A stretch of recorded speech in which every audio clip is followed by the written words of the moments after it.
কেমন আছে ছবিটা?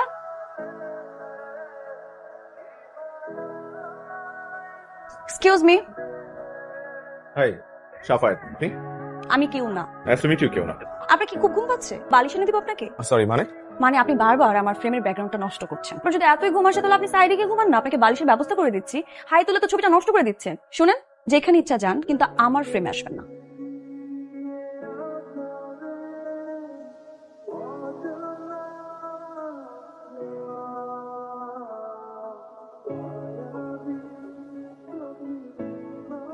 মেয়েটাকে?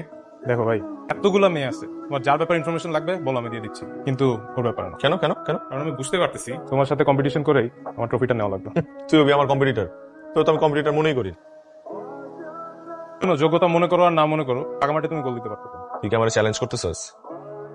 চ্যালেঞ্জ মনে করলে চ্যালেঞ্জ। Challenge accepted.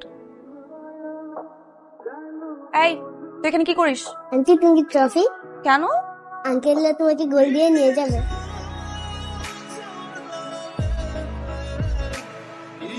আমি কি শুধু মানুষের বিয়ে খেয়ে যাব? আমার রাজকুমার কোথায় কোথায় কোথায়? এখানে। হাই, আমি শাফায়েত।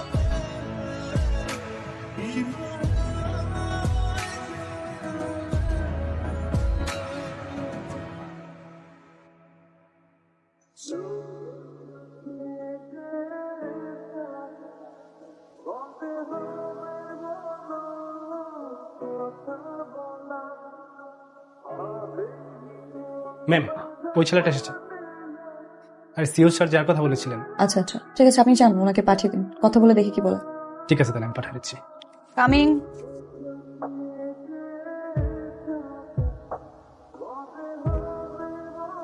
কেউ না, অহনা। অনেকদিন পর। কেমন আছেন? আপনি তো দেখছি ইন্টারভিউ দিতে এসে বসকে প্রশ্ন করছেন। আমি ভালো আছি, তো এখন আরেকটু বেটার ফিল করছি। আপনার কথাই তাহলে বস আমাকে বলছিল। আচ্ছা, চলেন, বাকি কথা কফি খেতে খেতে সেরে ফেলি। তার আগে অফিসের সমস্ত কলিগদের সাথে একটু পরিচয় করে দিই। তাহলে কি আমার চাকরিটা হয়ে গেছে? হ্যাঁ। আমি এখানে ইন্টারভিউ দিতে এসেছি। আমার ইন্টারভিউ নেওয়া হবে না? প্রয়োজন নেই। চলেন, উঠেন।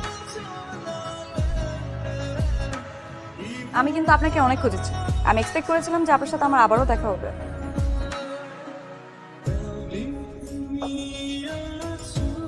Thank you for the gift.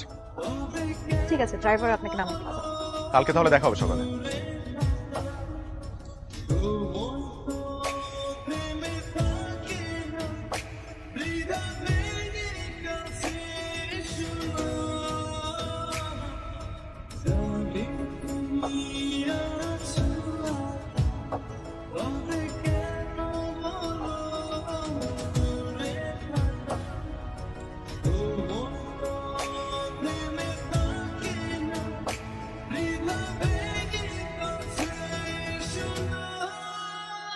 আচ্ছা সাহেব, জি ম্যাডাম। আপনার সাথে কি সাফায়েতের কোনো কথা হয়েছে এর মধ্যে? ম্যাডাম, ওই যে ওই দিন যে আপনারা একসাথে বের হয়েছেন না, এরপরের থেকে তো সে আর অফিসে আসে না। আমি কয়েকবার ফোনে ট্রাই করলাম, বাট ফোন তো বন্ধ। ঠিক আছে, 3-4 দিন হয়ে গেল, তো কিছু হলো কিনা।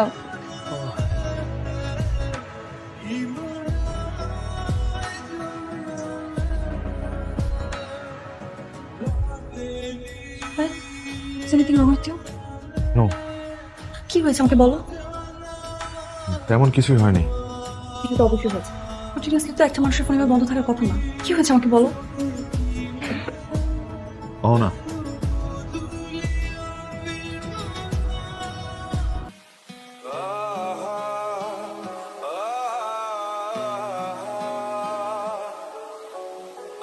সাফায়েত ভাই, এতদিন কই ছিলেন? ফোন অফ, এভাবে মানুষ গায়েব হয়ে যায় নাকি হঠাৎ করে? কার বিয়ে? আপনার বিয়ে?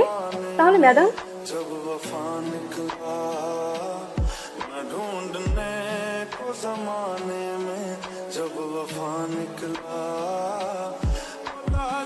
সকালে মেইল স্কলারশিপ তো হয়ে গেছে, কিন্তু মা যাওয়া আসার খরচ, বাদ বাকি যাবতীয় সব খরচের টাকা দিতে পারবে না বলে দিচ্ছে। তুই কি করবি রে? তুই টাকা কোথা থেকে পাবি? ফালতু কথা বলিস না তো, মন মেজাজ খারাপ আছে, যা এখান থেকে। হ্যাঁ ঠিক আছে, দিস, এখন যা এখান থেকে, চোখের সামনে থেকে যা।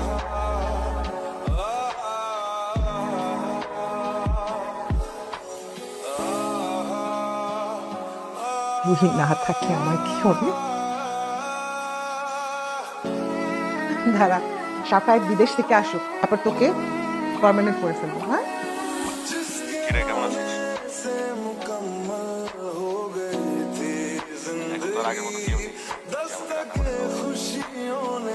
আমাদের বাড়িওয়ালা রেজান খানের মেয়ে কৃষ্ণার সাথে আমার মা হুট করে আমাকে না জানিয়ে বিয়ে ঠিক করে ফেলেছিল। আসলে তিনি এবং তার মেয়ে তিস্তা আমাদের পরিবারের জন্য যা করেছে সেখানে আমার কোনোভাবেই তাদের প্রস্তাব ফিরিয়ে দিতে পারি। সুন্দর।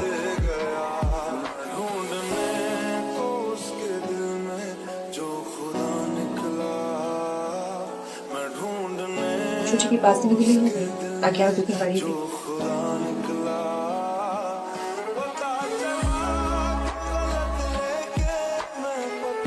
সাফাই,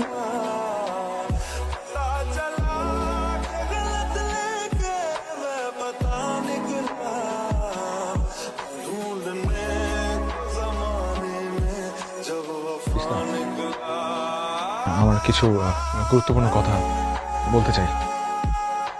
আমার মনে হয় তোর আমাকে বিয়ে করাটা ঠিক হবে না। তিস্তা, আসলে দেখ, আমি তোকে বিয়ে করার ডিসিশনটা হুট করে হ্যাঁ বলে দিছি তোকে খুশি করার জন্য।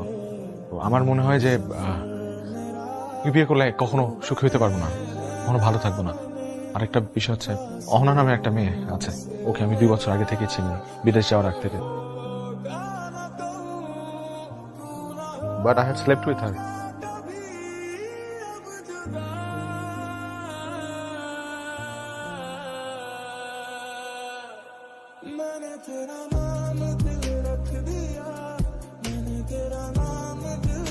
Thank you.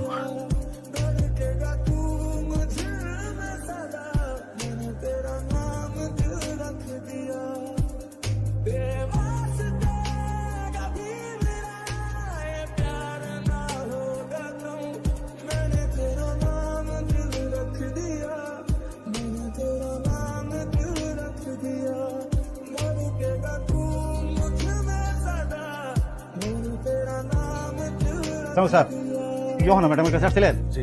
উনি তো এখান থেকে চলে গেছে। কোথায় গেছে? কোথায় গেছে এটা আমাকে বলে জানি, তবে উনি এখান থেকে বাসা ছাড়ে গেছে। তবে যাওয়ার সময় স্যার একটা প্যাকেট দিয়ে গেছে আমার হাতে আপনাকে দেওয়ার জন্য। দাঁড়ান স্যার, প্যাকেটটা নিয়ে আসতেছি। এই যে স্যার, আসি স্যার। আসসালামু আলাইকুম।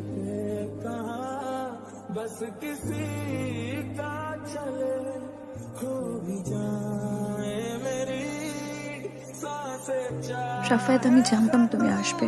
তুমি যখন চিঠিটা পড়ছো তখন আমি তোমার থেকে অনেক দূরে।